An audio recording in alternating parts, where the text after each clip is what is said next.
खबरें जो हमें सीधा जोड़ती हैं आपसे, जिनका आपकी जिंदगी पर होता है सीधा असर। खबर का मतलब है एक भरोसा, और आपका भरोसा है हमारी जिम्मेदारी। ATL TV, भरोसा अलवर का। नमस्कार, आप देख रहे हैं ATL TV और आपके साथ मैं हूं तोशी। पहले नजर हेडलाइंस पर।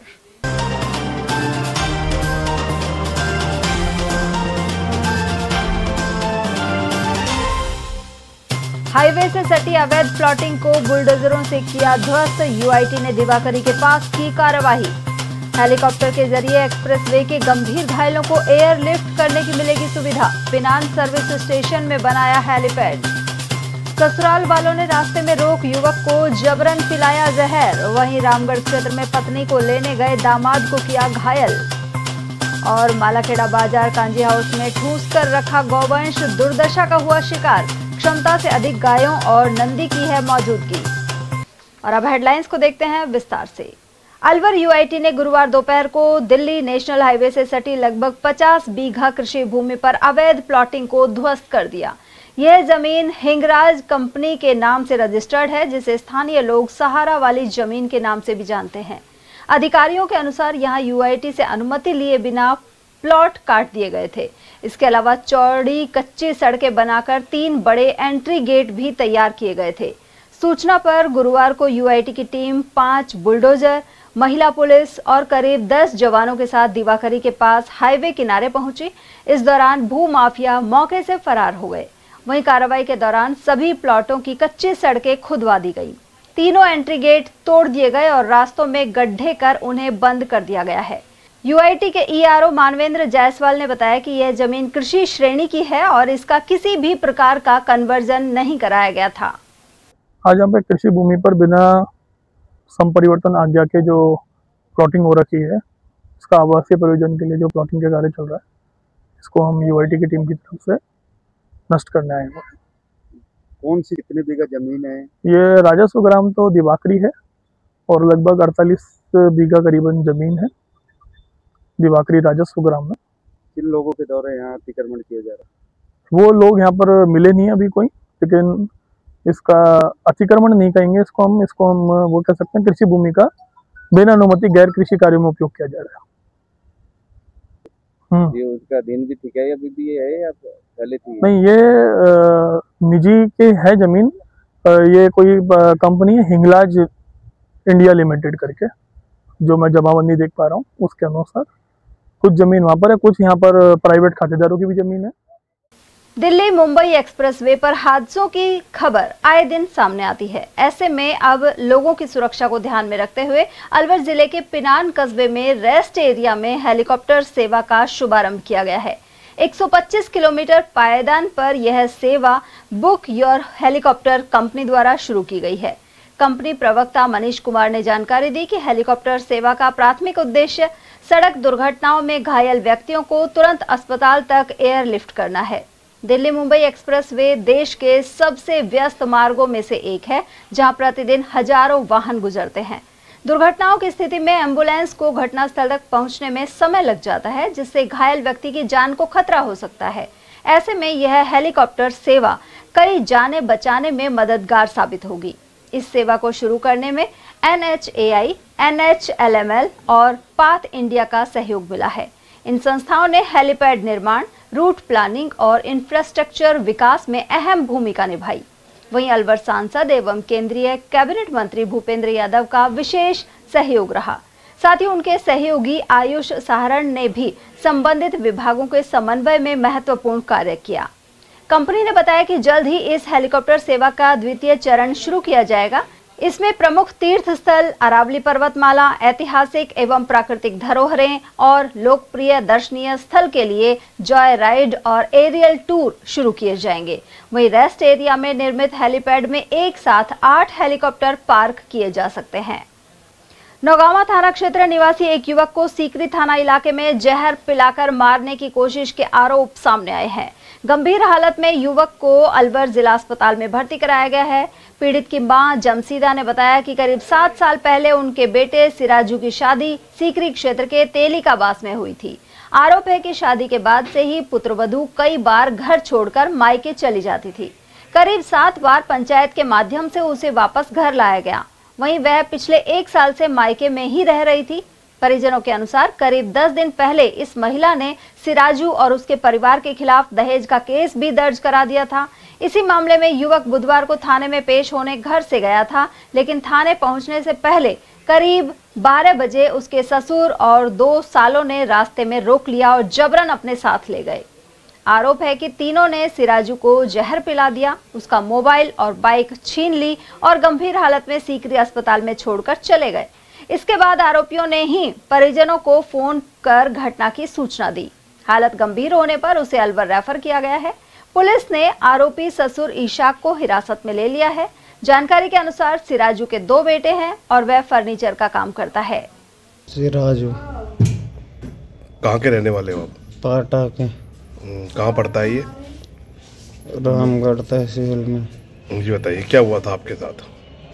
मेरे ससुर जी ने, साला जी ने मेरे को वो पिलाई थी स्प्रे, मोनो स्प्रे पिलाई थी जबरदस्ती। ससुर जी ने और साला ने। क्या नाम है दोनों के? इसाक और सपीक और फरोन। अच्छा, तीनों ने पिलाई थी। कब हुई थी इसकी शादी? 7 साल हो गई, 8वीं लग रही है। कितने बच्चे हैं इसके? 2 लड़का। अच्छा, अब क्या हुआ था इसके साथ? कहाँ गया था? क्या है ये तारीख पे गया। अच्छा, वह दहेज को केस करो, तारीख पे गयो और ससुर ने और दोनों साड़ान ने उठा के लिया और जहर पिला दिया। अच्छा, ठडी सु। अच्छा, और मोटरसाइकिल भी खुसा ली, मोबाइल भी खुसा लियो। घर से कितने बजे निकला ये? घर से 7 बजे गयो। अच्छा, 7 बजे। वारंट कब आया था? वारंट होगा 5 दिन। अच्छा, 19 तारीख धर के गयो, 19 तारीख लो 7 बजे निकलो हुई। अच्छा, फिर वहाँ पहुँचा? पहुँचो, फिर उनने उठा लियो, फिर जहर पिवा दियो। फिर यहाँ सीकरी का अस्पताल में पटक गया। फिर पटक के नहीं यानी फिर पुलिस आ गई, फिर बयान दे दिया। मेरे ससुर ने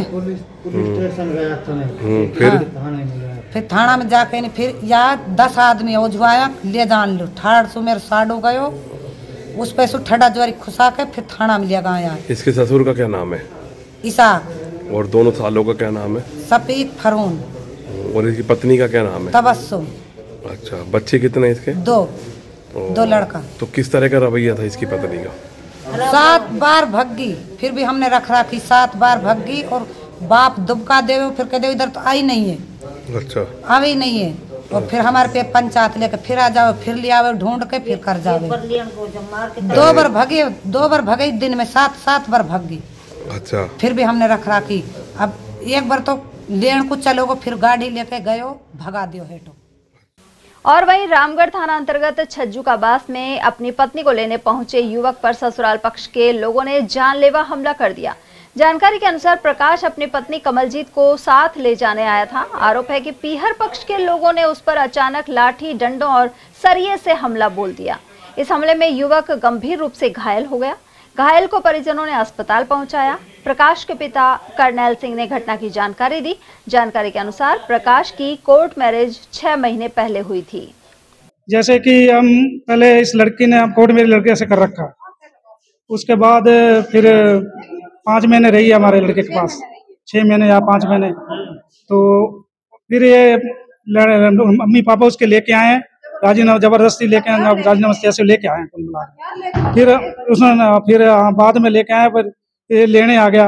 आज लेने आया तो रामगढ़ आते ही उनको पकड़ लिया, मारपीट का घर ले गए। घर से पुलिस बुला के ले आई, उठा के ले आई। लड़की की जो परिवार पक्ष है उन्होंने हमला किया है? हाँ, उन्होंने। लड़की खुद। घायल कौन हुआ है? हाँ, घायल कौन हुआ है? प्रकाश सिंह। अलवर शहर के मालाखेड़ा बाजार स्थित कांजी हाउस में गायों की दुर्दशा सामने आ रही है। जानकारी के अनुसार कांजी हाउस की अधिकतम क्षमता 70 पशुओं की है, लेकिन यहां 100 से अधिक गायें और नंदी ठूस कर रखे गए हैं। उधर नगर निगम की राजस्व अधिकारी निशा लखानी के अनुसार पशुओं की तबियत बिगड़ने की स्थिति में उन्हें उपचार के लिए भवानी तोप स्थित पशु चिकित्सालय भेज दिया जाता है। गौशाला में हमारे यहाँ से 31 तारीख को गई थी। कितनी गाय गई थी?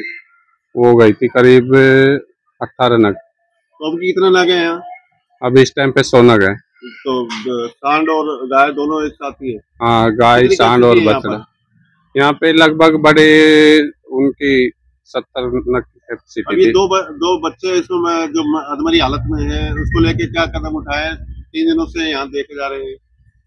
हमने वैसे कंप्लेन कर दिया, अभी थोड़ी देर में आ जाएगी एम्बुलेंस। 3 दिनों से यहाँ ऐसी हालत में बता रहे लोग। वो एम्बुलेंस खराब हो गई थी यहाँ, इसलिए नहीं उठ पाए। कितने बच्चे बीमार हैं अभी इसमें? 2 बच्चे बीमार हैं। 2 बच्चे बीमार हैं। उधर वास्तविकता इससे अलग दिखाई दे रही है, क्योंकि पशुओं की बढ़ती संख्या के मध्य सुविधाएं अपर्याप्त हैं। जानकारी के अनुसार हाल ही नगर निगम की टीम आवारा पशुओं को पकड़कर कांजी हाउस पहुंची थी। इस दौरान एक नंदी की मौत हो गई, लेकिन काफी समय तक मृत नंदी को निगम की टीम द्वारा उठाया नहीं गया था। स्थानीय निवासियों का कहना है कि सूचना देने के बावजूद निगम की टीम की सुस्ती और लापरवाही सामने आ रही है। इसके अलावा कांजी हाउस में साफ सफाई की कमी के चलते कई पशुओं के स्वास्थ्य पर भी खतरा बना हुआ है। देखिए, हमारे 2 कांजी हाउस है, एक तो बुद्ध विहार और एक इधर मालाखेड़ा बाजार। दोनों में हमने पर्याप्त कर्मचारी लगा रखे हैं जो उनकी देखभाल करते हैं। फिर भी कोई समस्या आती है तो हम लोग एक बार जाके चेक कर देते हैं। मैडम, जो मालाखेड़ा बाजार वाला जो है, वहाँ पशु चिकित्सक की कमी है या कौन पशु चिकित्सक उपलब्ध कराने की, तो वहाँ जिस तरह पकड़ चल रही है उसमें सभी तरह के जीव आ रहे हैं, तो कुछ बच्चे वहाँ पर घायल अवस्था में देखे जाते हैं, तो उसके लिए क्या प्रयास है?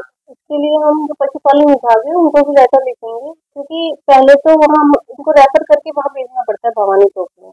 और जब बुद्ध विहार में क्या है, पड़ोस में पशु चिकित्सालय है, वो डॉक्टर देखिए रेफर करें तभी भवानी चौक वाले लेते हैं, नहीं तो नहीं लेते हैं। सड़क के किनारे सौंदर्यीकरण के नाम पर लगाए गए सजावटी पेड़ कोनोकार्पस स्थानीय वनस्पतियों और लोगों के लिए खतरा बनते जा रहे हैं। कोनोकार्पस पेड़ मूल रूप से अफ्रीका, मध्य अमेरिका और दक्षिण अमेरिका का स्थानीय वृक्ष है। देश भर के अन्य स्थानों के साथ अलवर शहर के मुख्य मार्ग डिवाइडरों पर भी इसे सजावटी वृक्ष के रूप में लगाया गया था। इनमें जिला अस्पताल मार्ग, Alwar Bhiwadi road, Sariska road, Behror road, Bharatpur और राजगढ़ मार्ग शामिल हैं। लेकिन अब यह स्वास्थ्य और पर्यावरण के लिए बड़ा खतरा बनता जा रहा है। राजर्षि कॉलेज की प्रोफेसर डॉक्टर ममता शर्मा के अनुसार ऐसे में एलर्जी और श्वसन से जुड़ी समस्याएं आ रही हैं। इसके पराग कण और पत्तियों से निकलने वाले रसायन सांस की बीमारियों, अस्थमा और एलर्जी का कारण बन सकते हैं। वहीं इसके संपर्क में आने से त्वचा में जलन और कुछ लोगों को खुजली हो जाती है। इसके अलावा इस वृक्ष की जड़ें बहुत अधिक पानी सोखती हैं और मिट्टी के पोषक तत्वों को बड़ी मात्रा में खींच लेती हैं। इससे स्थानीय प्रजातियों के पेड़ पौधों की वृद्धि प्रभावित होती है। जैव विविधता पर दुष्प्रभाव के चलते पक्षियों और परागण करने वाले कीटों के लिए भी अनुपयोगी है। पर्यावरणविद डॉक्टर ममता ने सुझाव दिया कि इसके दीर्घकालिक दुष्प्रभावों को ध्यान में रखते हुए खेजड़ी, जाल, देसी बबूल, रोहिड़ा, करंज, नीम, पीपल, गुलमोहर और अशोक जैसे पेड़ लगाए जाने चाहिए। अलवर शहर में आपराधिक वारदातें लगातार सामने आ रही हैं। इसी क्रम में बदमाश कोऑपरेटिव सोसाइटी व्यवस्थापक की बाइक और महिला का मोबाइल ले उड़े। हालांकि मोबाइल छीनने के 3 आरोपियों को पुलिस ने पकड़ लिया है। पहली घटना में लालडिग्गी के समीप खांडल विप्र भवन के बाहर से मोटरसाइकिल पार हो गई। यहाँ एक कार्यक्रम में आए कोऑपरेटिव सोसाइटी के व्यवस्थापक मनोज कुमार की बाइक को अज्ञात चोर केवल 5 मिनट में चोरी कर ले गए। पीड़ित कुछ मिनट के लिए अंदर गए थे और बाहर आने पर बाइक गायब मिली। इस संबंध में अखैपुरा थाने में रिपोर्ट दर्ज करवाई गई है। वहीं दूसरी वारदात सदर थाना क्षेत्र के अपनागर शालीमार की है। यहाँ ए ब्लॉक निवासी रेणु कंवर अपने किराने की दुकान के बाहर फोन पर बात कर रही थी। इसी दौरान बाइक पर आए 2 अज्ञात बदमाश झपट्टा मारकर उनका मोबाइल छीन कर ले गए। रेणु कंवर ने भागते समय बाइक का नंबर देख लिया और सदर थाने में रिपोर्ट दर्ज कराई है। उन्होंने पुलिस को सीसीटीवी फुटेज भी सौंपा है, जिसमें दोनों बदमाश घूमते हुए नजर आ रहे हैं। उधर सदर थाना क्षेत्र के शालीमार इलाके में मोबाइल लूट की वारदात का पुलिस ने सिर्फ 24 घंटे में खुलासा कर दिया। साथ ही 3 बदमाशों को गिरफ्तार कर उनके कब्जे से एक मोटरसाइकिल और एक मोबाइल फोन भी बरामद किया है। पकड़े गए शातिरों में दिवाकरी क्षेत्र निवासी राकेश और हर्ष के अलावा 60 फुट रोड क्षेत्र का वसीम अकरम शामिल है। एडिशनल एसपी गोपीनाथ शरण कांबले ने इस बारे में जानकारी प्रदान की। अलवर के जटियाना फाटक के पास मालगाड़ी की चपेट में आने से एक अज्ञात व्यक्ति की जान चली गई। सूचना मिलते ही विजय मंदिर थाने के एएसआई निहाल सिंह और पुलिसकर्मी मौके पर पहुंचे। पुलिस ने बताया कि हादसे में शव का चेहरा क्षतिग्रस्त हो गया है, जिससे पहचान में कठिनाई हो रही है। मृतक ने 3 जींस, 1 शर्ट, जैकेट और कोट पहन रखा था, जिससे वह मानसिक रूप से अस्वस्थ प्रतीत होता है। पहचान होने तक शव को सामान्य चिकित्सालय की मोर्चरी में रखवाया गया है। जरिए कंट्रोल में सूचना मिली कि एक ट्रेन एक्सीडेंट दर्चना फाटक पे हो गया, तो वहाँ पे एक व्यक्ति पड़ा मिला जो हाव भाव से और कपड़ों से पागल टाइप में लग रहा था, जिसकी खोपड़ी चेहरा खुला हुआ है, चेहरा पहचान में नहीं आ रहा। गांव वालों से वहाँ काफ़ी शिनाख्त कराई गई, तो उन्होंने अपने गांव का नहीं होना पाएगा, न ही आसपास का होना पाएगा। ये कौन सी ट्रेन से टकराया? कोई मालगाड़ी थी, मालगाड़ी से टकराया। क्या गैंग में ने बताया इसने 3 जीन्स पहन रखी, ऊपर काले धारीदार शर्ट है, जैकेट है, जैकेट भी ऊपर से पुरानी है, एक टी शर्ट पहन रखी है। ऐसे लगता है मांग खा के, हाँ इस तरह का लग रहा है कि मांगने खाने वाला कोई पागल टाइप में हो, तो कोई ट्रेन पटरी पार कर रहा हो तो चपेट में आ गया हो, इस तरह का लग रहा है। मोर्चरी में रखवा दिया, मोर्चरी में सब मोर्चरी में रखवा दिया शिनाख्त के लिए, कि शिनाख्त हो जाएगी तो अवगत करा जाएगा। पूर्व विधायक ज्ञानदेव आहूजा ने भाजपा से निष्कासन के संदर्भ में कहा है कि उन्हें वापस लिया जा सकता है, लेकिन अभी वह इस पर विचार कर रहे हैं। इसके अलावा दिल्ली में आतंकवादी घटना पर उन्होंने टिप्पणी करते हुए कहा कि इसमें समुदाय विशेष के कई डॉक्टर शामिल थे। उन्होंने यह भी आरोप लगाया कि कांग्रेस पार्टी घुसपैठिए वोटर्स को बचाने के लिए SIR का विरोध कर रही है। अलवर सर्किट हाउस में पूर्व विधायक ज्ञानदेव आहूजा ने गुरुवार को प्रेस वार्ता कर कांग्रेस पर तीखे हमले बोले। उन्होंने कहा कि वर्तमान राजनीति में जनता के मुद्दों की जगह केवल वोट बैंक की राजनीति हावी हो रही है। उन्होंने कहा कि नेता प्रतिपक्ष टीकाराम जूली और प्रदेश कांग्रेस अध्यक्ष गोविंद सिंह डोटासरा को सिर्फ मुस्लिम वोट की चिंता है, वहीं जनता की समस्याओं से कोई लेना देना नहीं है। उधर आहूजा ने पत्रकारों को बताया कि उन्होंने हाल ही में सर्वोच्च न्यायालय को एक चिट्ठी लिखी है। इसमें उन्होंने भगवान विष्णु के संदर्भ में कथित आपत्तिजनक टिप्पणी पर संज्ञान लेने की मांग की है। ये फूल चढ़ाने गए नेहरू जी खुद, उसके बाद में श्रीमती इंदिरा गांधी, फिर श्रीमान राजीव गांधी, राहुल गांधी, क्या लगते हैं इनके बाबर? तो वास्तव में मुसलमान परिवार है। कांग्रेस में ही रहे श्रीमान प्रमोद किशन ने इसके बारे में विस्तृत जानकारी दी है। अभी अभी चौथा विषय, दिल्ली में लाल किले पर विस्फोट हुआ, रासायनिक विस्फोट, और डॉक्टर उमर उसमें गाड़ी में था 4 घंटे तक और वो मर गया। उसके बाद डॉक्टरों का एक गिरोह, अलवर में डॉक्टर मुसलमान डॉक्टर बहुत हैं। लोग बोलते हैं आप पत्रकार लिखते हो एक समुदाय में सीधा मुसलमान बोलता हूँ, और पूरे देश में मुसलमान डॉक्टर हैं, उनका एक गिरोह है। एक मुस्लिम महिला डॉक्टर पकड़ी गई है, और तो और सबसे बड़ी आश्चर्य की बात आपको ये है कि श्रीनगर में मेडिकल कॉलेज की 100 मेडिकल छात्राएं बाहर निकल के, उन्होंने डॉक्टरी पूरी हो गई, दीक्षा समारोह होने वाला था। उस दीक्षा समारोह में के होने से पहले 15 दिन पहले उन्होंने बाहर निकल के नारा लगाया, पाकिस्तान जिंदाबाद, पाकिस्तान जिंदाबाद। और उन छात्राओं का NSA के आदेश से और वहाँ LG के आदेश से उनके मेडिकल सर्टिफिकेट रोक दिए गए। ये जो डॉक्टरों का गलत देश, दुनिया में हिंदू कोई महिला प्रसव के लिए जाएगी तो उसकी नसबंदी करेंगे, कोई पुरुष जाएगा बीमारी से तो उसकी नसबंदी करेंगे। एक शैतान गिरोह डॉक्टरों का पूरे देश में काम कर रहा, पर ये कांग्रेसी, ये CPI, ये CPM, ये सपा, ये बसपा, ये राजद, इन्होंने किसी ने खंडन नहीं किया। और तौर करंजिया, क्या कहा जाए, मुख्यमंत्री रहे, उन्होंने खंडन नहीं किया। उनको जमुना में गंदा पानी आ रहा है इसका खंडन करते हैं, दिल्ली का पर्यावरण खराब खंडन करते हैं, AQI खराब हो रहा खंडन करते हैं। लेकिन इतना बड़ा विस्फोट हुआ दिल्ली लाल किले पर और फिर श्रीनगर में, किसी ने भी आज तक आतंकवादियों को खंडन नहीं किया। ये श्रीमान अशोक गहलोत जो मुस्लिम पर्सनल के संरक्षक हैं। इन्होंने मेरे एक स्टेटमेंट को कंडेम किया, पत्रकार गवाह हैं। एक पहलू खां गौ तस्कर बेरोड में जनता ने पीट पीट के मार दिया, मॉब लिंचिंग हो गई, हत्या हो गई। और उनके सैन्य समाज का, जो सैन्य समाज उनके लिए मरता है, उनके लिए लड़ता है पूरे राजस्थान में, उनके सैन्य समाज का एक लड़का गोविंदगढ़ में मेवों ने, मुसलमानों ने पीट पीट के मार दिया। उस मॉब लिंचिंग में कुछ नहीं बोले, न वो गोविंदगढ़ आए और न उसको कंडेम किया। ये घिनौने टीकाराम जूली, ये डोडासरा साहब, इनको मुस्लिम वोटों की परवाह है। एफआईआर हो रहा है, एफआईआर हो रहा है।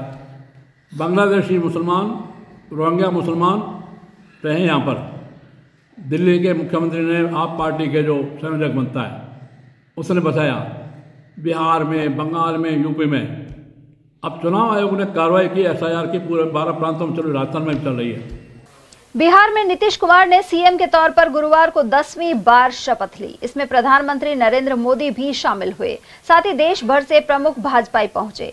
उधर पूर्व विधायक ज्ञानदेव आहूजा के अनुसार बिहार विधानसभा चुनाव में इंडिया गठबंधन का सफाया हो गया।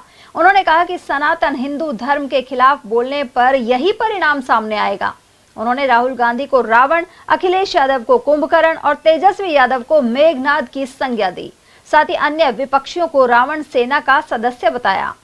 मैं चाहे कहीं भी रहूं देश दुनिया में, लेकिन अलवर में आप सब पत्रकारों से महीने 2 महीने में मिलना नहीं हो, महीने 2 महीने में मिलना नहीं हो तो मन को सुकून नहीं आता, आनंद नहीं आता।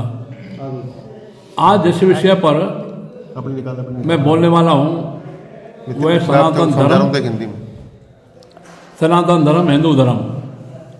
अभी अभी आपने बिहार में देखा थोड़ी सी पीछे लेटा, सबके फ्रेम में लग रहा है। ऐसे नुगरे लोग जो नवरात्रों पर मछली को दिखा के खा रहे हैं और हड्डियों को चूस रहे हैं, ऐसे नुगरे लोगों का सबसे पहले राहुल गांधी, रावण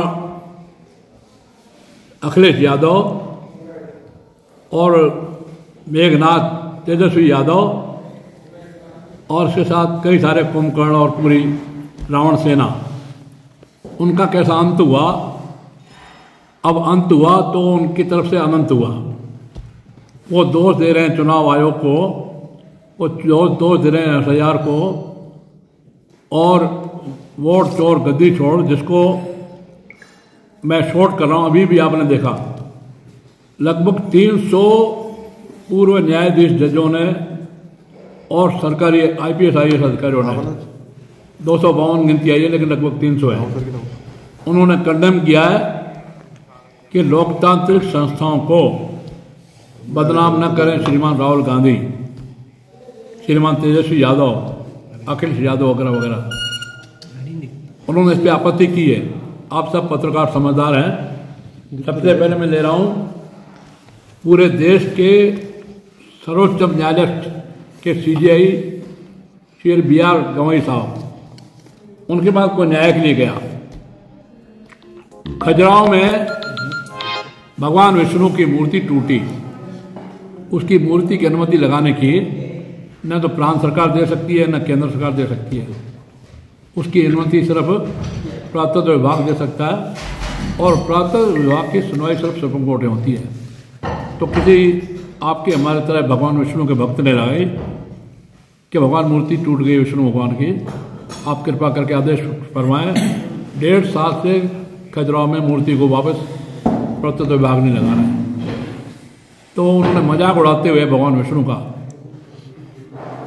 भगवान विष्णु को मजाक करते हुए प्रहलाद के पिताश्री जो अपने आप को भगवान कहते थे, उनकी तर्ज पर कहा कि तुम भगवान विष्णु को मानते हो, जाओ भगवान विष्णु पर। सड़क सुरक्षा अभियान के तहत पिछले 15 दिनों में 8,916 चालान काटे गए। जिला कलेक्टर डॉक्टर अर्तिका शुक्ला की मॉनिटरिंग में इस दौरान सड़क सुरक्षा के 23,900 कार्य किए गए। पीडब्ल्यूडी के अधीक्षण अभियंता भूरी सिंह ने बताया कि 340.90 किलोमीटर लंबाई में पैच मरम्मत सहित अन्य कार्यों के अलावा स्पीड ब्रेकर, जेब्रा लाइन, संकेतक बोर्ड आदि की स्थापना की गई है। 27 अतिक्रमण हटाने के अलावा 10 अवैध कट्स भी बंद कराए गए हैं। इसके अलावा कई अन्य गतिविधियों को अंजाम दिया गया। वहीं पुलिस विभाग ने 8000 से ज्यादा चालान काटे।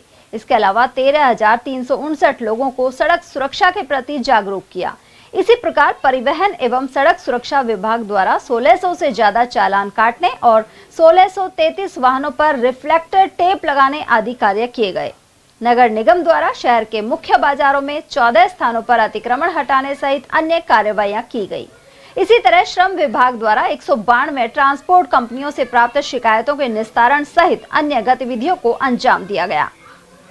अलवर सहकारी उपभोक्ता भंडार के कार्यालय पर होलसेल दवा विक्रेताओं ने विरोध प्रदर्शन करते हुए हंगामा किया। दवा विक्रेताओं का आरोप था कि 2014 से करोड़ों रुपए के बिल पेंडिंग है और भंडार पेंडिंग बिलों का भुगतान नहीं कर रहा है। ऐसे में व्यापारी परेशान है। इस संबंध में दवा विक्रेताओं ने भंडार के अधिकारियों से मुलाकात करते हुए अपनी समस्या रखी। होलसेल दवा व्यापारी रिंकू खुराना ने बताया कि अलवर के 31 दुकानदारों के 2014 से 3 से 4 करोड़ रुपए बकाया है, लेकिन मंत्री और अधिकारी स्तर पर सुनवाई नहीं की गई। मजबूरी में दवा विक्रेताओं को सड़क पर उतरना पड़ा है।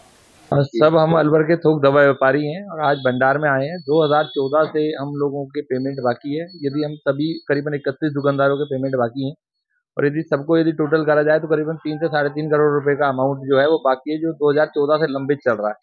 बार बार सरकार इनके पूरे आश्वासन पे हम लोग पूरे धैर्य से आज 2014 से रुके हुए हैं, जो कि ना के बराबर हमारे पास बीच में जो थोड़ा बहुत उन्होंने पेमेंट कराया, बहुत ज्यादा दबाव बनाने के ऊपर, और पूरा हमारा धैर्य जवाब दे चुका है।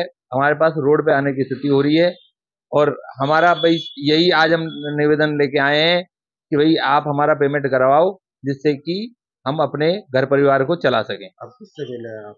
ये आज इनका कोई सहकारिता सप्ताह है, कोई इस तरह की सूचना हमारे पास थी कि कोई जयपुर से बड़े अधिकारी आए हुए हैं। क्या पोस्ट पे हैं वो मुझे एग्जैक्टली अभी मालूम नहीं है। तो यहाँ पे जीएम साहब हैं और जो उनके सहायक रजिस्ट्रार और जो अध्यक्ष हैं वो सब लोग हैं यहाँ पे, और जयपुर से कुछ अधिकारीगण आए हुए हैं सहकारिता सप्ताह के अंतर्गत। और यही एक सबसे बड़ी बात है कि सहकारिता सप्ताह के आप अपने जो गुणगान जो हैं वो तो आप करो, बहुत अच्छी बात है, लेकिन जो पुराने पेमेंट 2014 से रुके हुए हैं कम से कम वो तो करवाइए। अलवर सेशन कोर्ट के विशिष्ट लोक अभियोजक प्रशांत यादव ने लॉ में पीएचडी की है। उन्होंने भारत में एआई रेगुलेशन पर गहन शोध किया है। वे पोक्सो कोर्ट संख्या 4 में कार्यरत हैं। उनके शोध में आर्टिफिशियल इंटेलिजेंस से जुड़े तकनीकी पहलुओं, नैतिक दुविधाओं और कानूनी चुनौतियों का विश्लेषण किया गया है। यादव के अनुसार तेजी से विकसित हो रही एआई तकनीक को देखते हुए भारत को एक संतुलित और मजबूत रेगुलेटरी मॉडल विकसित करना होगा। इससे नवाचार को प्रोत्साहन मिलेगा और संभावित जोखिमों पर नियंत्रण रखा जा सकेगा। अलवर डाइट हॉस्टल में 19 से 22 नवंबर तक 4 दिवसीय लर्निंग प्रशिक्षण जारी है। इसमें जिले के सभी 16 ब्लॉक से आए करीब 48 शिक्षक भाग ले रहे हैं। डीआरयू प्रभागाध्यक्ष डॉक्टर अनुरिता झा ने बताया कि सोशल, इमोशनल और एथिकल सी लर्निंग प्रशिक्षण आयोजित किया जा रहा है। इसमें ट्रेनिंग लेने वाले शिक्षकों द्वारा विद्यार्थियों में श्रेष्ठ सामाजिक नागरिक गुणों का विकास किया जाएगा। डीआरयू डिस्ट्रिक्ट रिसोर्स यूनिट विभाग का एक प्रशिक्षण है। इसका नाम है सी लर्निंग। सी से मतलब है SEE, सोशल, इमोशनल और एथिकल लर्निंग। ये एक तरह का शैक्षिक दृष्टिकोण है।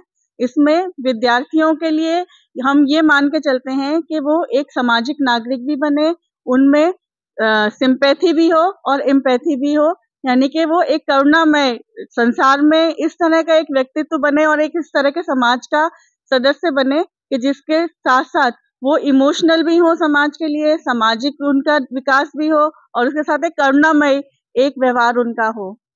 इसके संदर्भ में ये एक ट्रेनिंग दी जा रही है कि शिक्षण के साथ साथ बच्चों में ये भी स्किल्स डेवलप करना है, उनके व्यक्तित्व का इस प्रकार भी विकास करे कि वो एक अच्छा सामाजिक प्राणी बन सके, उसमें इमोशनल डेवलपमेंट भी हो, सोशल डेवलपमेंट भी हो। और इस ट्रेनिंग के लिए अध्यापक हर ब्लॉक से आए हैं। 16 ब्लॉक जो है उन सभी से कुछ अध्यापक आए हैं, 3-3, 4-4 अध्यापक आए हैं और उन सबको 4 दिन दिवसीय ये ट्रेनिंग दी जा रही है। अलवर में होप सर्कस के समीप स्थित खंडेलवाल धर्मशाला में गुरुवार को खंडेलवाल मंडल का स्थापना दिवस मनाया गया। इस अवसर पर पदाधिकारियों ने संत सुंदरदास महाराज की प्रतिमा पर माल्यार्पण कर प्रसाद वितरित किया।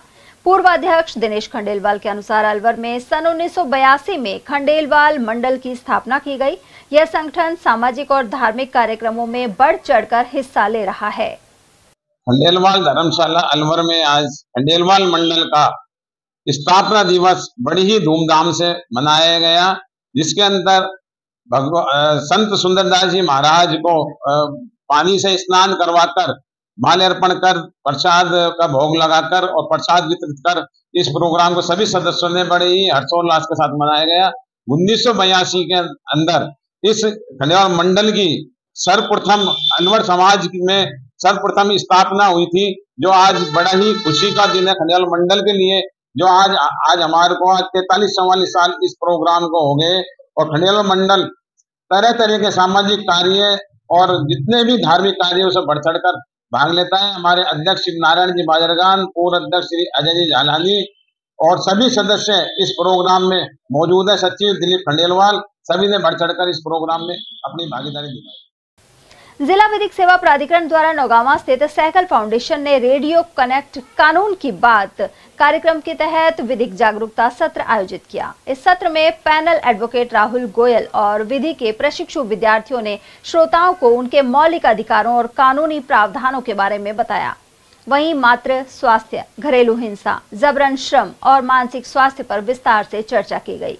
वक्ताओं ने यह भी बताया कि भारतीय संविधान के अनुच्छेद 21 और 14 के तहत महिलाओं को जीवन, स्वास्थ्य और समानता का मौलिक अधिकार प्राप्त है। इसके अलावा कामकाजी महिलाओं को मातृत्व लाभ अधिनियम के तहत 26 सप्ताह के सवेतन अवकाश का अधिकार है। इसी तरह घरेलू हिंसा अधिनियम आदि की जानकारी भी दी गई। नेता प्रतिपक्ष टीकाराम जूली ने एसआईआर के काम में लगे कुछ बीएलओज की असमय मृत्यु होने की खबरों पर गहरा दुख जताया है, साथ ही निष्पक्ष जांच पर जोर दिया है। जूली के अनुसार एक बीएलओ की आत्महत्या एवं दूसरे की हार्ट अटैक से मृत्यु हुई है। दोनों के प्रारंभिक कारणों में एसआईआर के काम का दबाव होना सामने आया है। केरल, मध्य प्रदेश और पश्चिम बंगाल से भी ऐसी घटनाएं सामने आई हैं। उन्होंने कहा कि चुनाव आयोग एवं राज्य सरकार को इसे गंभीरता से लेते हुए जांच करनी चाहिए। इससे पता लग सकेगा कि एसआईआर के काम से सरकारी कर्मचारी किसी मानसिक तनाव में तो नहीं आ रहे हैं। अलवर की प्याज मंडी में गुरुवार को प्याज की करीब 30,000 बोरियों की आवक हुई है। वहीं थोक भाव 5 से लेकर 13 रुपए प्रति किलो रहे हैं। पिछले कुछ दिनों की तुलना में प्याज की क्वालिटी में सुधार है। इसके अलावा पहले थोक दर 2 से 10 रुपए प्रति किलो चल रही थी, वहीं अब किसान को 5 से लेकर 13 रुपए प्रति किलो के हिसाब से भाव मिल रहे हैं। वहीं अलवर के सांसद एवं केंद्रीय मंत्री भूपेंद्र सिंह यादव को गत दिनों व्यापारियों ने ज्ञापन सौंपा था। इसके बाद केंद्रीय कृषि मंत्रालय की टीम यहां दौरा कर चुकी है। व्यापारी अभय सैनी के अनुसार ऐसे में किसानों को राहत के लिए जल्द ही प्रस्ताव बनाए जाने की उम्मीद है। आज की बाजार मंडी में मोटा मोटी मान लीजिए 5 रुपए से लेके और 13 रुपए किलो के बाजार रहे। मालूम में कुछ सुधार है और कुछ हल्का ग्राहकी भी बाजार में आ रही है, क्योंकि शिकायत जो है वो केवल दागीपन की थी, जो धीरे धीरे कम हो गई और धीरे धीरे अब मंदा काफी दिन हो गए। तो मुझे उम्मीद नजर आती है कि धीरे धीरे प्याज के बाजार बढ़ने चाहिए। आवक की हमारी मंडी 25-30 हजार कट्टे की रही होगी। वैसे तो मंडी के पास रिकॉर्ड रहता है। सरकार की जो टीम आई थी उससे भी हमारी वार्तालाप हुई है। आशा है कि उसके लिए भी कुछ न कुछ प्रगति मिलेगी। राज्य सरकार भी अगर कोई प्रस्ताव केंद्र सरकार को भेज देती है तो हम यहाँ के केंद्रीय मंत्री आदरणीय भूपेंद्र जी से बात करेंगे कि वो यहाँ के किसानों को लाभ दिलाएं। और उनसे पूर्व में भी चर्चा हुई है, उनको ज्ञापन भी दिया है। और मैं समझता हूँ ये जो टीम आई है वो भी सब उन्हीं के द्वारा किए हुए अथक प्रयासों का परिणाम है, जो आज भारत सरकार के द्वारा अलवर में प्याज की जांच के लिए कोई टीम आई है। पहला अवसर है जब भारत सरकार के यहाँ से कोई टीम आई। सर, जिस तरह से पश्चिम बंगाल या आसाम में प्याज नहीं पहुंच रही, क्या कारण है? क्या आपको लगता है पहुंचने से प्याज के दाम में सुधार होगा? नहीं, वहाँ माल पुराने माल पहुंच रहे हैं, नए माल नहीं पहुंच पा रहे, दागी हो रहे हैं। और इन सब चीजों के ऊपर एक विशेष गहन हो रहा है। यहाँ के जो सांसद हैं, यहाँ के जो केंद्रीय मंत्री जी हैं, हमने उनको भी ज्ञापन दिया है। और मैं समझता हूँ भारत सरकार में जिस तरह का उन्होंने प्रयास किया है उसका लाभ जल्दी किसानों को मिलेगा। आने वाले समय में राजस्थान सरकार भी इसके ऊपर कार्रवाई कर रही है। जैसे कल मेरी कृषि मंत्री डॉक्टर किरोड़ीलाल मीणा जी से बात हुई। अगर फिर भी कोई बात नहीं होती है तो फिर दोबारा सरकार से गुहार करेंगे, सरकार से निवेदन करेंगे, आवश्यकता पड़ी तो आंदोलन की ओर भी जाएंगे। लेकिन अभी सरकार पे भरोसा है, सरकार कुछ न कुछ इसमें करेगी।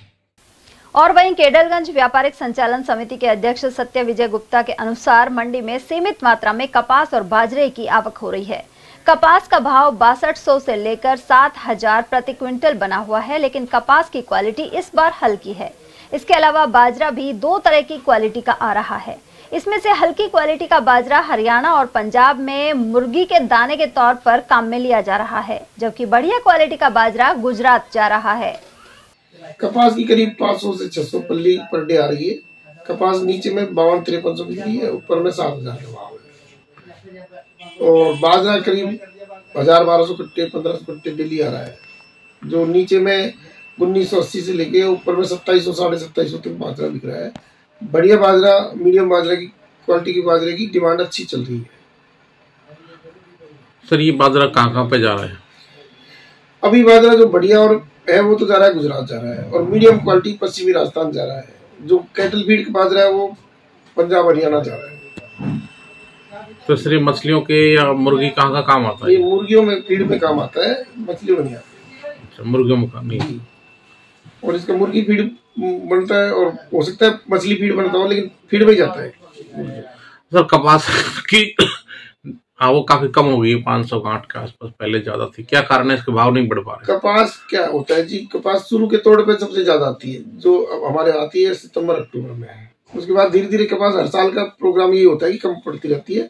बाकी किसानों ने अपने घर पे जो तोड़ के रखी हुई है वो कपास लेके आ रहा है, और दिसंबर जनवरी में कपास की मिलें भी बंद हो जाती है। लेकिन इस बार सब कपास की डिमांड है वो काफी कम है, भाव भी ज्यादा अच्छे नहीं है, क्या कारण है? इसका कारण है कि एक्सपोर्ट जो जाता था पहले बांग्लादेश, चाइना वगैरह, वो थोड़ा कम हुआ है। जैविक खेती को बढ़ावा देने के लिए राज्य स्तर पर कृषकों को पुरस्कृत किया जाएगा। राज्य स्तर पर चयन के लिए जिले के कृषक 30 नवंबर तक आवेदन कर सकते हैं। कृषि संयुक्त निदेशक पीसी मीणा ने बताया कि जैविक खेती आधारित गतिविधियों को अपनाकर गुणवत्ता युक्त उत्पादन लेने वाले कृषक 30 नवंबर तक आवेदन कर सकते हैं। राज्य स्तर से चयनित प्रत्येक कृषक को 1 लाख रुपए की राशि दी जाएगी। प्रक्रिया की जानकारी और आवेदन प्राप्त करने के लिए संयुक्त निदेशक कार्यालय में संपर्क किया जा सकता है। राजस्थान सरकार की विश्वकर्मा युवा उत्तम योजना युवाओं के लिए बड़ी सौगात साबित हो रही है। जिला उद्योग केंद्र प्रबंधक ने बताया कि यह योजना खास तौर पर सर्विस सेक्टर में व्यवसाय शुरू करने वाले युवाओं के लिए बनाई गई है। सरकार का उद्देश्य आधुनिक तकनीक के साथ युवा उद्यमियों को मजबूत बनाना और स्थानीय स्तर पर रोजगार बढ़ाना है। योजना के तहत सरकार लोन पर 8% तक ब्याज राहत दे रही है। साथ ही सरकार द्वारा 5 लाख रुपए तक की प्रोत्साहन राशि उपलब्ध कराई जा रही है। इसका उपयोग मशीनरी, उपकरण खरीद, प्रशिक्षण और कार्यस्थल के विकास में किया जा सकेगा। राज्य सरकार ने अभी हाल ही में विश्वकर्मा युवा उद्यम प्रोत्साहन योजना लॉन्च की है, जिसके अंतर्गत सर्विस और इंडस्ट्री सेक्टर में कोई भी युवा काम करना चाहता है तो उसको 7 से 8% इंटरेस्ट सब्सिडी और प्रोजेक्ट कॉस्ट का 25% मार्जिन मनी, मैक्सिमम 5 लाख रुपए सब्सिडी दी जाएगी। और इसमें युवा से तात्पर्य 18 से और 45 वर्ष जिसकी उम्र है वो इसमें लाभ लेने के लिए पात्रता रखते हैं। और ये योजना सर्विस और इंडस्ट्री सेक्टर के लिए है, और इसमें मैक्सिमम बैंकों के माध्यम से 2 करोड़ रुपए तक लोन मिल सकता है। यदि 1 करोड़ रुपए से अपना कोई काम चालू करता है तो उस पे 8% ब्याज अनुदान है, और 1 करोड़ से ऊपर लोन लेके काम करते हैं तो उस पे 7% इंटरेस्ट सब्सिडी है। यदि ST, SC, महिला, विकलांग, पूर्व सैनिक, इन कैटेगरीज का कोई पर्सन है तो उसको 1% अतिरिक्त ब्याज की सुविधा है। और ये योजना बहुत महत्वपूर्ण है। जो भी अपना स्वयं का व्यवसाय करना चाहता है उसके लिए बहुत लाभदायक है। अभी हाल ही में हमने 7 नवंबर को इंटरव्यू करके और हमें जो एप्लीकेशंस ऑनलाइन मिली थी उसमें 18 एप्लीकेशंस हमने बैंकों को प्रेषित कर दिए हैं, और हम इनका इस स्कीम का व्यापक स्तर से प्रचार प्रसार कर रहे हैं। मैं आपके चैनल के माध्यम से अलवर वासियों से ये आग्रह करना चाहूँगा कि इस योजना का अधिक से अधिक लाभ लें। किसी प्रकार की कोई समस्या है, समझ नहीं आ रहा है तो जिला उद्योग केंद्र में ऑफिस आवर्स में कभी भी आकर संपर्क करके अधिक से अधिक जानकारी लेके इस योजना का अधिक से अधिक लाभ लेंगे। तो विश्वकर्मा का पोर्टल है, पोर्टल पे आपको ऑनलाइन आवेदन करना होता है, जिसमें जन आधार, आधार कार्ड, प्रोजेक्ट रिपोर्ट और आपकी फोटो ये लगते हैं। तो सिंपल डॉक्यूमेंट्स हैं, कोई भी ई मित्रा के माध्यम से आप अपना आवेदन कर सकते हो। खबरें अभी और भी हैं, लेकिन फिलहाल वक्त एक छोटे से ब्रेक का, फौरन लौटेंगे। आप बने रहिए हमारे साथ और देखते रहिए ATL TV।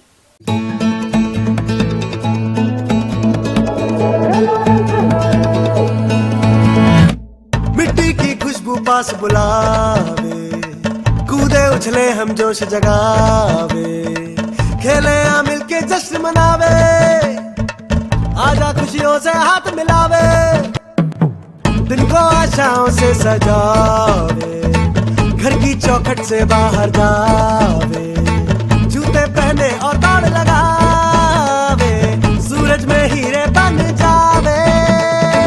खेल ही है तरक्की का हिस्सा, खेल किस्मत को बदले ऐसा सिक्का, आओ कुछ कर दिखाए बुलंदियों से आगे, मुट्ठी में दुनिया का कर ले।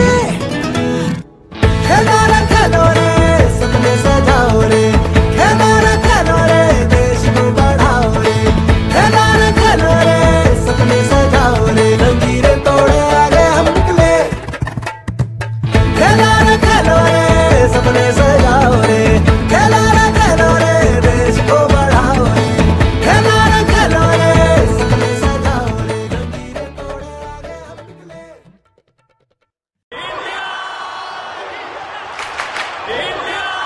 आपके घर के सेफ में, बैंक के वॉल्ट में, ड्रेसर के ड्रॉअर में, एक ऐसी चीज है जो इंडिया को स्ट्रॉन्गर बना सकता है, आपका पुराना सोना। तो इस दिवाली क्यों ना उसे ही एक्सचेंज करके नई ज्वेलरी खरीदे। भारत का ऑलमोस्ट सारा सोना इंपोर्ट होता है, लेकिन अगर आप पुराना सोना एक्सचेंज करेंगे तो इंपोर्ट नहीं करना पड़ेगा, जिससे अपना देश स्ट्रॉन्गर बनेगा, है ना। आपका पुराना सोना तनिष्क में एक्सचेंज करें और बनाए भारत को और भी सुनहरा। रिवाज रिसोर्ट। हमारे यहाँ जन्मदिन पार्टी, किटी पार्टी, रिसेप्शन, सगाई, शादी पार्टी एवं सम्मेलन के लिए विशाल lawn, crystal banquet, gem ball room,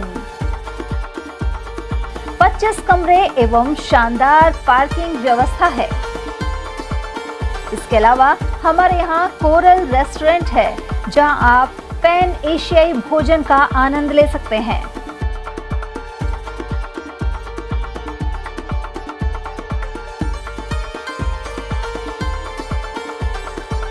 हमारे पास Indian, tandoori snacks, pasta, pizza, sandwich एवं चाइनीज व्यंजनों की व्यवस्था है।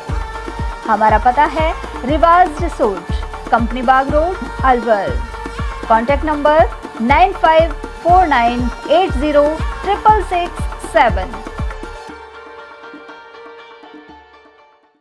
फर्नीचर की दुनिया में जाना माना नाम, स्लीपवेल के अधिकृत विक्रेता राहुल इंडस्ट्रीज, घोड़ापेट चौराहा, अलवर। 36 वर्षों से लगातार आपकी सेवा में। हमारे यहाँ सागवान के double bed, dressing table, covered सोफे, सेंटर टेबल, स्लीपवेल एवं आरव कंपनी के ब्रांडेड गद्दे गारंटी के साथ उपलब्ध हैं।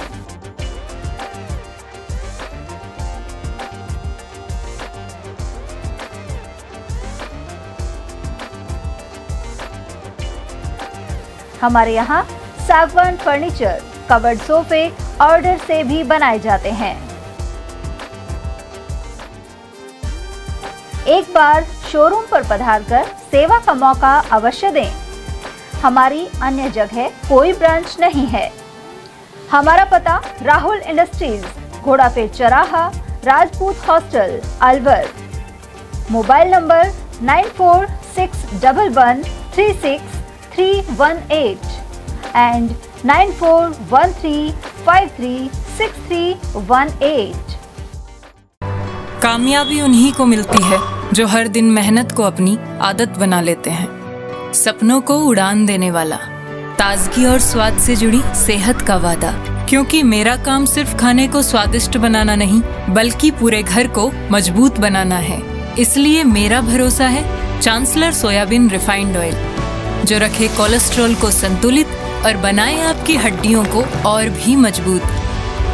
इसके हर निवाले में है मेरा विश्वास, स्वाद और अपनेपन से भरा, जो पूरे परिवार को एक साथ जोड़ता है।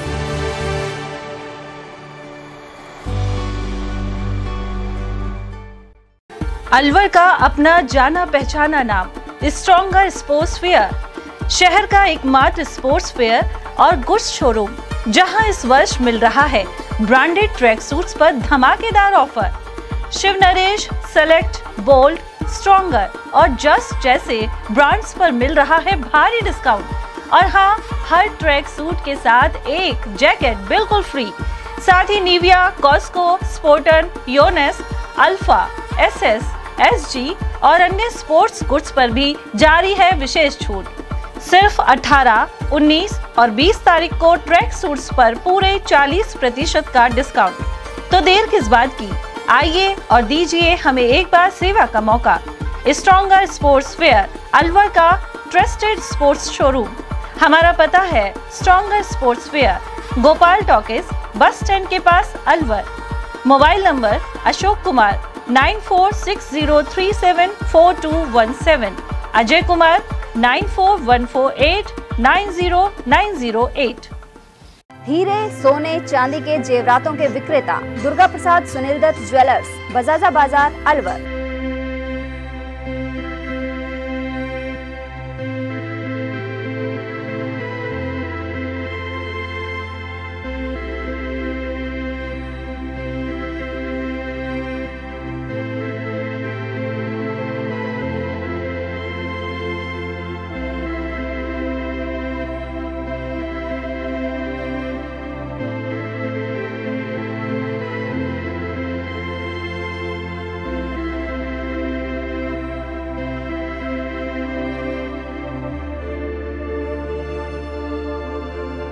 हीरे, सोने, चांदी के जेवरातों के विक्रेता Durga Prasad Sunil Dutt jewellers, Bajaja Bazar, Alwar.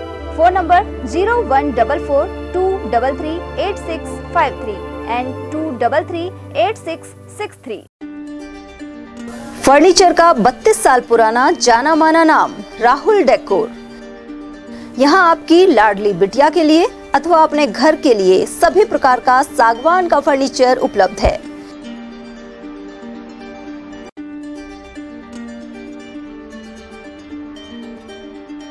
Double bed, dressing table, sofa set सागवान एवं कपड़े वाले तथा सेंटर टेबल, भट्टी कलर, स्टील अलमारी, ब्रांडेड एवं सॉफ्टी फोम के गद्दे आपकी नाप तोल से बनाए जाते हैं।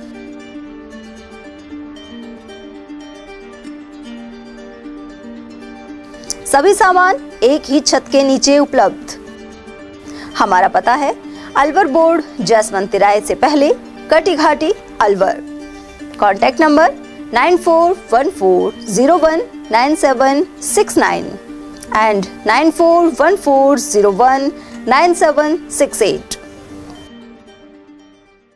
ब्रेक के बाद एक बार फिर आप सभी का स्वागत है। नारायणपुर क्षेत्र में एक बहन हेलीकॉप्टर से अपने भाई के यहाँ भात का न्योता लेकर पहुंची।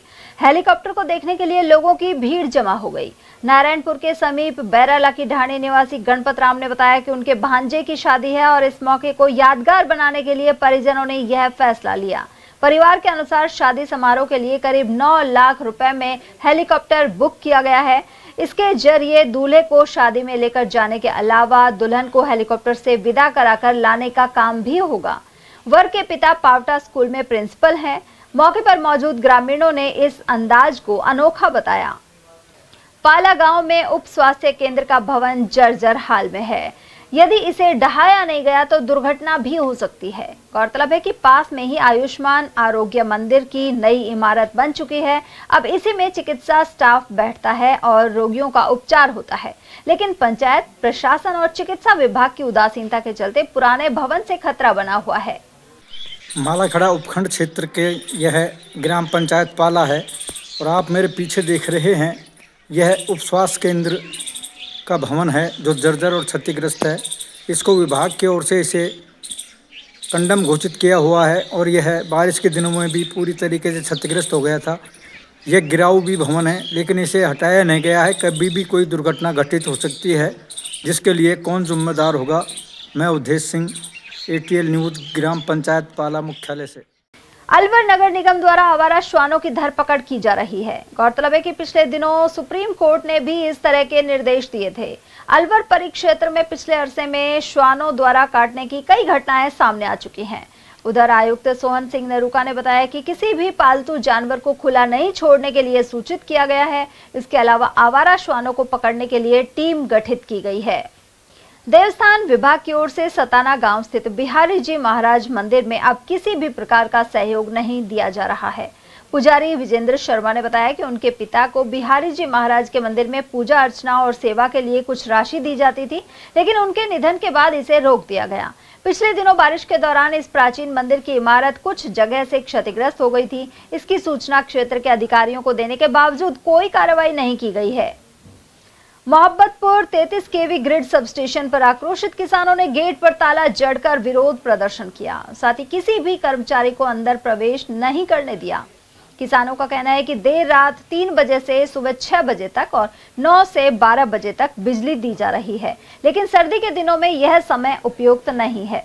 वहीं लगातार 6 घंटे बिजली दी जानी चाहिए। उधर सहायक अभियंता तनिष्क कुमार के अनुसार इस मांग पर गौर किया जाएगा।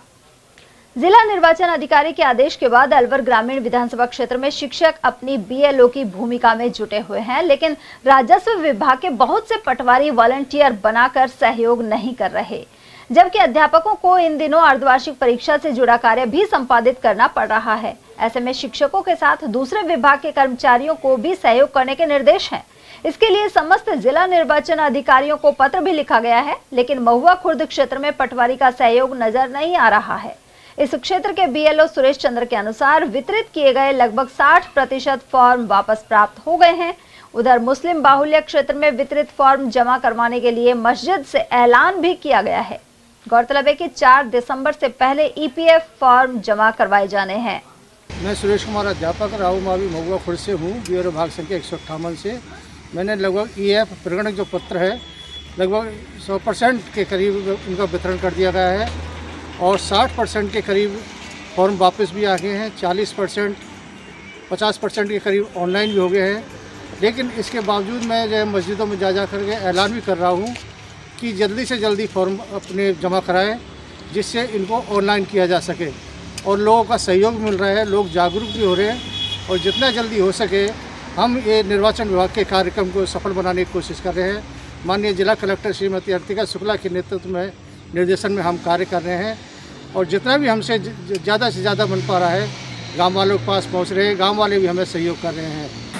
मुस्लिम मतदाताओं के विशेष मतदाता पुनरीक्षण में समय पर काम निपटाया जाए, इसके लिए भाग संख्या 158 राजकीय सीनियर सेकेंडरी स्कूल महुआ खुर्द के अधीन आने वाले BLO सुरेश चंद्र के द्वारा मस्जिद में तथा मोहल्ले में जाकर ऐलान भी किया जा रहा है, जबकि 100% यहाँ पर प्रपत्र वितरित कर दिए गए हैं। अब केवल उनको कलेक्ट करके ऑनलाइन करने का कुछ काम शेष है, जहाँ 4 दिसंबर से पहले पूरे कार्य को करने के लिए यह ऐलान किया गया है और मुस्लिम बाहुल्य क्षेत्र के सभी मतदाताओं का काम जल्दी से हो, इसके पूरे प्रयास किए जा रहे हैं।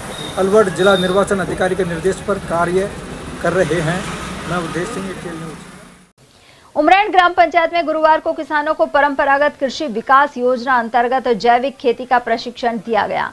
इस दौरान उन्हें केचुए की खाद और नीम की पत्तियों से जैविक खेती करने के बारे में बताया गया।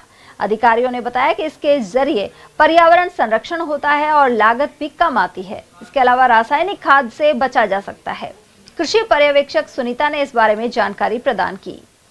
आज पंचायत समिति उमरेण में किसानों की परंपरागत कृषि विकास योजना अंतर्गत 1 दिवसीय द्वितीय जैविक खेती प्रशिक्षण का आयोजन किया जा रहा है, जिसमें किसान उपस्थित है और इसमें किसानों को जैविक खेती के बारे में बताया जा रहा है कि किस तरीके से रासायनिक खादों का उपयोग न करके जैविक तरीके से खेती की जाए, जैसे कि जैसे नीम के उत्पादों से दवाइयाँ तैयार किस प्रकार की जाए। इसके अलावा जैसे वर्मी कंपोस्ट खाद है जो कि केंचुए के द्वारा तैयार की जाती है और उसका महत्व बताया जा रहा है किसानों को, और इसके साथ ही रासायनिक खादों का उपयोग न करके पूरी तरीके से जैविक खेती को किस तरीके से अपनाएं और किसान जो है लागत को किस तरीके से कम कर सके और उत्पादन में किस प्रकार वृद्धि कर सकता है। इसके साथ ही जैसे जैविक खेती को इसलिए भी बढ़ावा दिया जा रहा है सरकार के द्वारा, क्योंकि बढ़ती हुई बीमारियों के कारण जो भी व्यक्ति है उनके जैसे स्वास्थ्य पर बहुत इसका बुरा असर पड़ रहा है, जैसे खरपतवार नाशी है या कीटनाशी है जो भी है। तो हम किसान भाइयों को यही इसके बारे में जानकारी दे रहे हैं प्रशिक्षण के माध्यम से कि वो अधिक से अधिक जैविक खेती को बढ़ावा दे। अधिकारी कस्बा ढेरा आज यहाँ पे उमरेण में 100 किसानों का 1 दिवसीय प्राकृतिक खेती ऊपर एक प्रशिक्षण रखा है, जिसमें किसानों को वातावरण पर्यावरण को बचाते हुए कम लागत में बिना रासायनिक खेती करने के लिए किसानों को बता रहा है और ट्रेनिंग दे रहे हैं। इसमें क्या है कि किसान भाई आज एक होड़ से अंधाधुंध रासायनिक खादों का प्रयोग कर रहे हैं, जो कि थोड़ा सा स्वास्थ्य और पर्यावरण और यहाँ तक कि देश के लिए भी आर्थिक बोझ बनता जा रहा है। इसलिए किसानों से यही कहा जा रहा है कि आप अधिक से अधिक प्राकृतिक खेती पर जोर दो, जिससे कि जो आजकल कम उम्र में कैंसर अन्य बीमारी जो छोटी सी उम्र में बीपी हृदय रोग संबंधित काफ़ी बीमारियां हैं, तो इनसे बचने के लिए यही कहना है सभी किसान भाइयों से कि कम से कम रासायनिक उर्वरकों का प्रयोग करते हुए पुरानी खेती जो प्राकृतिक खेती हम जो गोबर की खाद कंपोस्ट खाद का प्रयोग करते थे, उन्हीं खादों को वापस खेतों में डाल के नहीं, हमें हमारी जो मिट्टी की क्वालिटी है उर्वरता शक्ति है उसको भी बचाना है। किसान भाइयों को के स्वास्थ्य से भी हमें ध्यान देते हुए सभी को इसमें भी ये करना है कि भाई कम से कम रासायनिक उर्वरक कम यूज करो, और जो भी आजकल जैविक खेती में जो खाद है जैविक खाद है, नीम ऑयल्स है या काफ़ी प्रोडक्ट्स है आजकल जैविक खेती के, उनका प्रयोग करके नहीं इस जहरीली खेती को मतलब ना करके नहीं प्राकृतिक खेती अपनाएं। उमरेण स्थित जोहड़ी वाले हनुमान मंदिर में मूर्ति प्राण प्रतिष्ठा के अवसर पर भव्य कलश यात्रा निकाली गई। इस मंदिर में राधा कृष्ण और राम दरबार की मूर्तियों की प्राण प्रतिष्ठा होगी। हनुमान जी मंदिर में राजर्षि देवदास महाराज के सानिध्य में श्रीमद् भागवत कथा के साथ ही प्रतिमा प्राण प्रतिष्ठा की तैयारियां जोरों पर हैं। 25 नवंबर को रात्रि जागरण होगा और 26 तारीख को नगर शोभा यात्रा सहित प्राण प्रतिष्ठा, हवन एवं भंडारे के कार्यक्रम होंगे। राजगढ़ तहसील ग्राम माधोगढ़। वैसे हमारे बाबा यहाँ पे काफ़ी दिन से रह रहे हैं, मंदिर का विकास किया है और श्रीमद् भागवत 19 तारीख को कलश यात्रा थी और 26 तारीख को अपने ठाकुर जी के श्री रामचंद्र जी महाराज के इनके प्राण प्रतिष्ठान व भंडारा है। पूरे गांव में भ्रमण किया है, पूरे उमरेण गांव में होके अपने ठाकुर जी के मंदिर से लेके और अपने जोड़ी वाले हनुमान जी तक पूरे गांव में भ्रमण किया। 101 कलश यात्रा। गुरु देवदास जी महाराज के नेतृत्व में यहाँ जी के श्रीमद् भागवत कथा और श्रीमद् भागवत कथा का आयोजन हो रहा है और राम दरबार ठाकुर जी और कृष्ण दरबार का आयोजन हो रहा है और यहाँ 25 तारीख को रात्रि को जागरण होगा। 26 तारीख को सुबह प्रातः शोभा यात्रा निकलेगी, नगर शोभा यात्रा, और फिर प्राण प्रतिष्ठा होंगे 10:15 बजे प्राण प्रतिष्ठा होंगे। पल्स पोलियो अभियान के सफल संचालन सहित स्वास्थ्य सेवाओं की समीक्षा के लिए राजगढ़ BCMO विशाल सिद्ध की मौजूदगी में कार्यशाला की गई। इस अवसर पर डॉक्टर सिद्ध ने कहा कि स्वास्थ्य सेवाओं का उद्देश्य तभी पूरा होगा जब हर योजना समाज के अंतिम छोर पर बैठे व्यक्ति तक पहुंचे। उधर पिंक पखवाड़े के अंतर्गत गर्भवती महिलाओं की अनिवार्य स्क्रीनिंग एवं जांच पर भी जोर दिया गया। इसके अलावा एनीमिया ग्रस्त गर्भवती महिलाओं को FCM सिंगल डोज या आयरन सुक्रोज इंजेक्शन देने के निर्देश दिए। वहीं 23 नवंबर से आयोजित होने वाले पल्स पोलियो अभियान के संबंध में प्रशिक्षण दिया गया। इस दौरान ब्लॉक स्वास्थ्य पर्यवेक्षक महेंद्र कुमार शर्मा ने टीबी रोगियों के लोकेशन, फॉलोअप आदि की जानकारी दी। वहीं संगणक दिनकर रावल और नरेश कुमार ने भी विचार रखे। आज ब्लॉक राजगढ़ के अंदर ब्लॉक मीटिंग का आयोजन किया गया, जिसमें सभी CHO और ANM हिंजी LSP इनको बुलाया गया, जिसके दौरान इनको जो राजस्थान सरकार के द्वारा, भारत सरकार के द्वारा एक FCM एक इंजेक्शन है एनीमिक महिलाओं के लिए, उसके बारे में उनको समझाया गया कि ये जो एक पिंक पखवाड़ा चल रहा है 17 तारीख से लेकर 30 नवंबर तक, इसमें FCM इंजेक्शन के बारे में उनको बोला कि भाई फेरस कार्बोक्सी माल्टोज एक इंजेक्शन है, इसमें ANC के दौरान जो भी एनीमिक महिलाएं हैं उनको सिंगल डोज एक इंजेक्शन है, जिसके द्वारा उनका हीमोग्लोबिन जो है वो बढ़ सके टाइम पे ड्यूरिंग प्रेगनेंसी। क्योंकि पहले आयरन सुक्रोज लगता था जिसके अंदर 3 से 4 डोज लेनी पड़ती थी, ये सिंगल डोज का है। तो ये एक बहुत अच्छा इंजेक्शन सरकार ने लॉन्च किया, उसके बारे में उनको बताया गया सभी को, सभी स्टाफ को। उसके साथ साथ जो 23 नवंबर 2025 से पल्स पोलियो का प्रोग्राम चालू हो रहा है, उसके बारे में भी बताया गया कि सबको जो 0 से 5 साल तक के जो बच्चे हैं वो 100% उनका कवर करना है, कवरेज पूरा करना है टारगेट के अकॉर्डिंग, उसमें कोई भी बच्चा छूटे नहीं। जो भी एक्स घर मिलते हैं उनको पी में कन्वर्ट करने के लिए बोला है, और बूथ पे 100% कवरेज। उसके साथ साथ 2 दिन जो घर हाउस टू हाउस जो प्रोग्राम चलेगा उसके बारे में उनको बोला गया कि पल्स पोलियो में हाउस टू हाउस विजिट करते हुए सभी बच्चों को जो पोलियो की खुराक है वो पिलानी है। साथ साथ RI के संबंध में भी चर्चा की गई कि ANC के लिए कि 100% ANC रजिस्ट्रेशन हो। उसके अलावा जो फ्लूमिनेशन है उसके बारे में भी बताया कि 100% जो अचीवमेंट होना चाहिए। वैसे हमारा ब्लॉक का बहुत अच्छा अचीवमेंट है। राजगढ़ स्थित राजकीय महाविद्यालय में महिला प्रकोष्ठ द्वारा पर्यावरण जागरूकता थीम पर पोस्टर प्रतियोगिता आयोजित की गई। इसमें छात्राओं ने उत्साहपूर्वक भाग लिया। आयोजन से जुड़ी रचना जैन ने इस बारे में जानकारी दी। कार्यक्रम की अध्यक्षता कर रहे डॉक्टर PM मीणा ने विद्यार्थियों को मेहनत, अनुशासन और सृजनात्मक सोच से आगे बढ़ाने के लिए प्रेरित किया। प्रतिभागियों में नीलाक्षी साहू प्रथम, तनिषा सैनी द्वितीय और कुमकुम ने तृतीय स्थान प्राप्त किया। वहीं सांत्वना पुरस्कार श्री व्यास को दिया गया। निर्णायक मंडल में प्रोफेसर गिरधारी लाल मीणा, अशोक काकोड़िया और आंचल मीणा शामिल थीं, जबकि संयोजन महिला प्रकोष्ठ की संयोजिका डॉक्टर रजनी मीणा द्वारा किया गया। राजकीय महाविद्यालय राजगढ़ के महिला अध्ययन प्रकोष्ठ के तत्वाधान में आज पोस्टर मेकिंग प्रतियोगिता का आयोजन किया गया। जो ये महिला प्रकोष्ठ है ये साल भर भिन्न भिन्न प्रतियोगिताओं का आयोजन करवाता रहता है ताकि छात्राओं का सर्वांगीण विकास हो सके, उनके टैलेंट्स, उनके गुण उभर कर आए।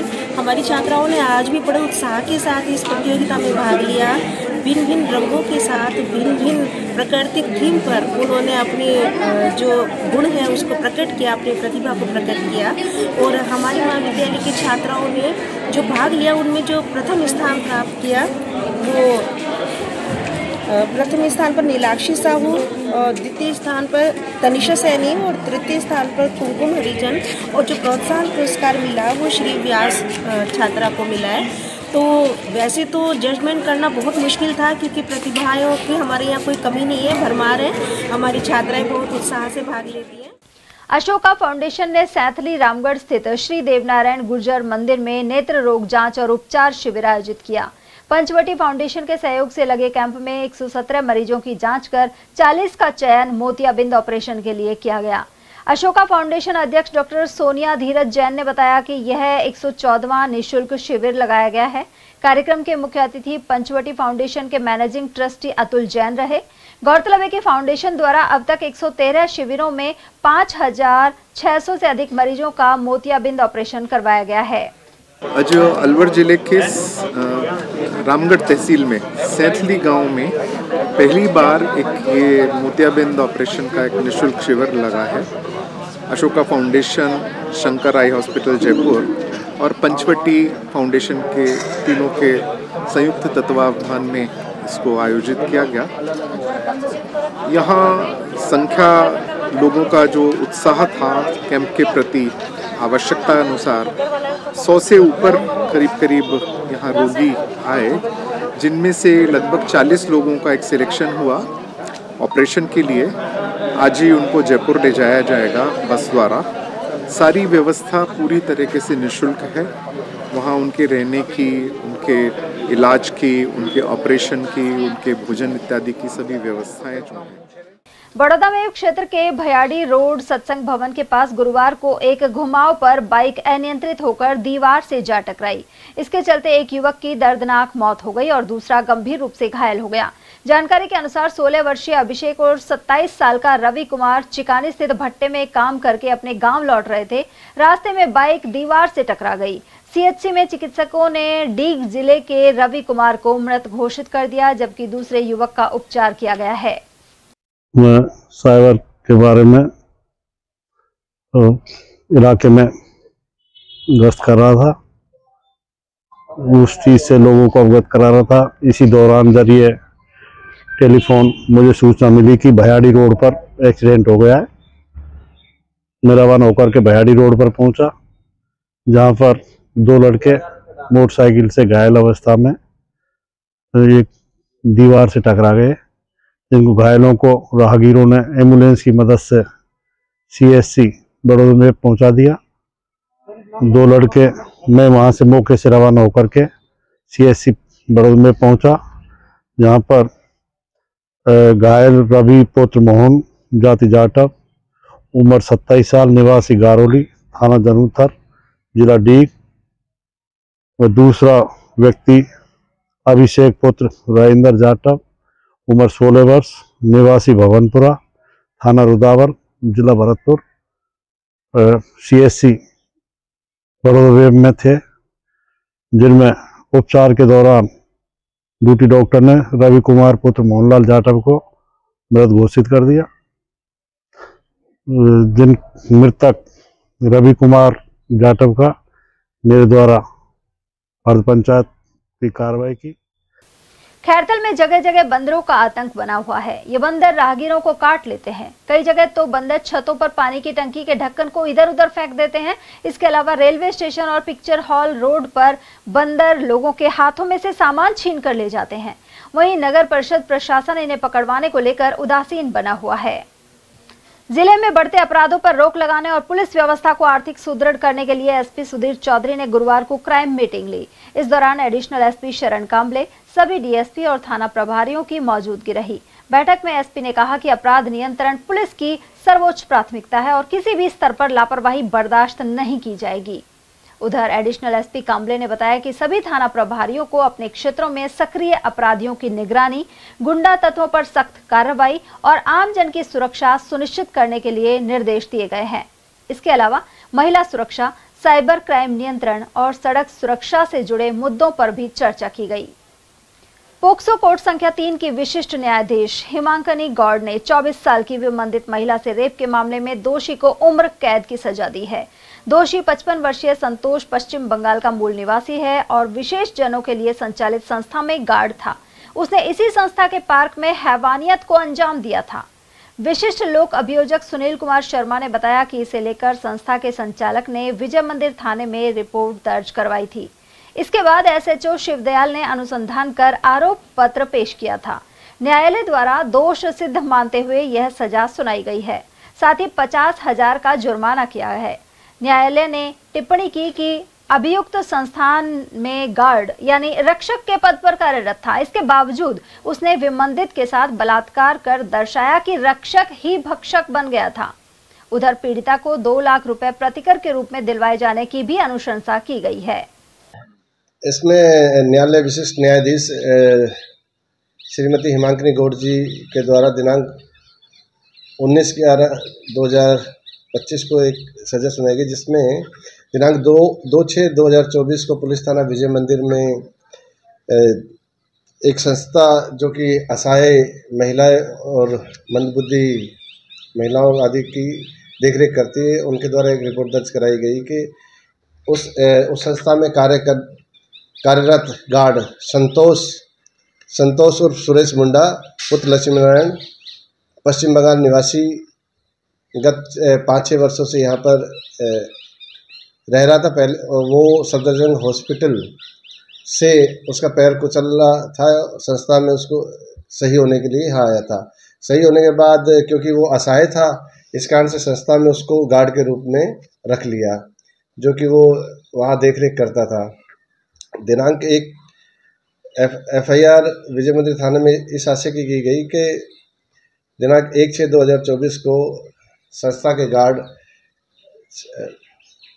संतोष उर्फ सुरेश मुंडा के द्वारा एक विमंतित पीड़िता जो कि 24 वर्ष की थी, उसके साथ जबरदस्ती बलात्कार करते हुए पाया गया।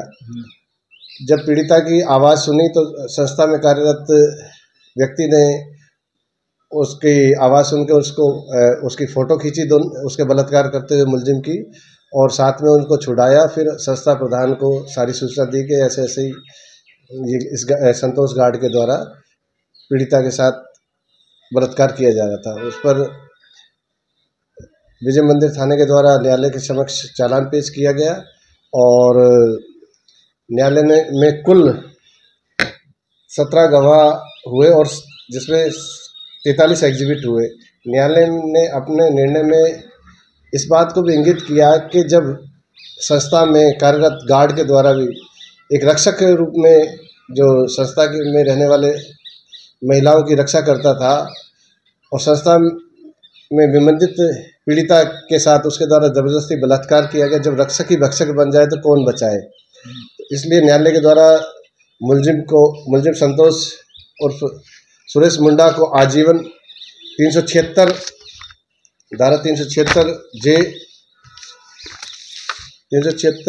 2J1 में आजीवन कारावास की सजा सुनाई और साथ में 50,000 रुपये अर्थदंड भी अलग से किया गया। साथ यदि मुलजिम के द्वारा अर्थदंड की राशि नहीं चुकता की जाती तो एक वर्ष का अतिरिक्त कारावास भी उसको भुगतना पड़ेगा। साथ ही न्यायालय ने पीड़िता के लिए 2 लाख रुपए प्रतिकर राशि की अनुशंसा भी की है। अलवर के कस्बा डेहरा में गुरुवार सुबह एक दुकानदार को लाठी डंडों से हमला कर घायल कर दिया गया। पीड़ित दुकानदार विजय के अनुसार उसकी दुकान शराब ठेके के पास स्थित है। वह रोजाना की तरह सुबह करीब 6 बजे दुकान की सफाई करने पहुंचा था। इसी दौरान पास में रहने वाले कुछ लोगों ने हमला बोल दिया। सूचना मिलने पर पुलिस मौके पर पहुंची और मामला दर्ज कर आगे की कार्रवाई शुरू कर दी है।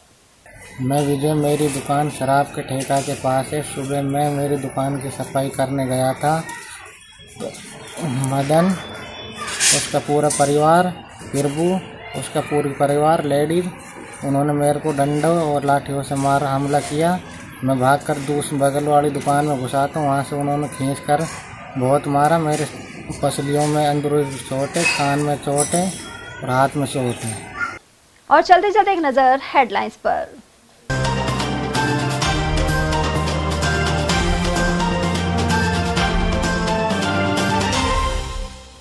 हाईवे से सटी अवैध प्लॉटिंग को बुलडोजरों से किया ध्वस्त। यूआईटी ने दिवाकरी के पास की कार्रवाई।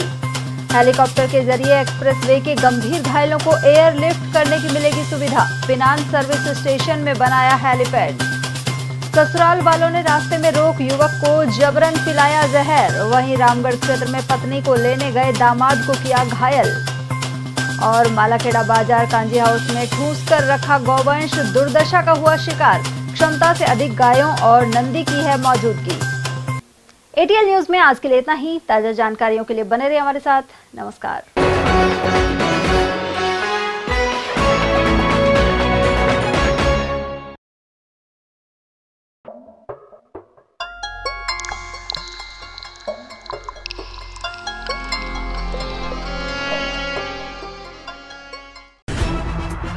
खबरें जो हमें सीधा जोड़ती हैं आपसे, जिनका आपकी जिंदगी पर होता है सीधा असर। खबर का मतलब है एक भरोसा, और आपका भरोसा है हमारी जिम्मेदारी।